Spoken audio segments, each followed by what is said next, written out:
View of the 10-foot 2-in-1 charging cable.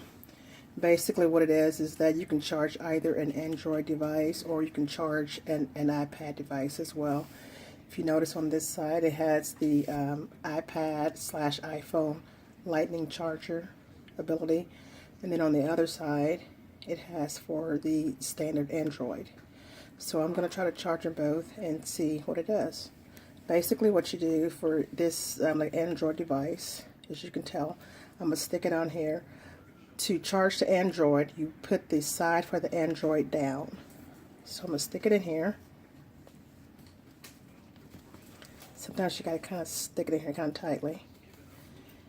And it's in here charging right now. It's in here. And if you notice on the, I have a schematic device that tells how much energy is being used to charge it up, just to kind of give you a general idea of what the ability is of this charger, of this charging cable. And for the Android, notice that it's charging it at like 1.54 amps, roughly, 5.3, 5.4, somewhere around there. Okay.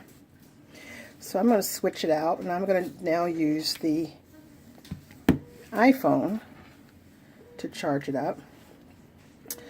Again, here's the actual cable itself, so I'm going to turn it down so I can stick it in here, and it's going to charge the iPhone up.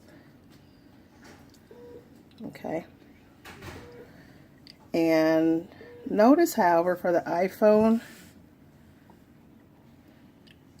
that it does not charge it as well. Right now it's going at 0.97, 0.98, things like that.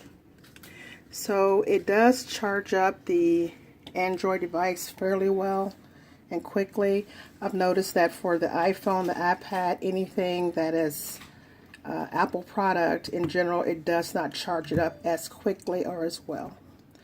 But in general, this is a very nice cable. It's just better for an Android device. Thank you.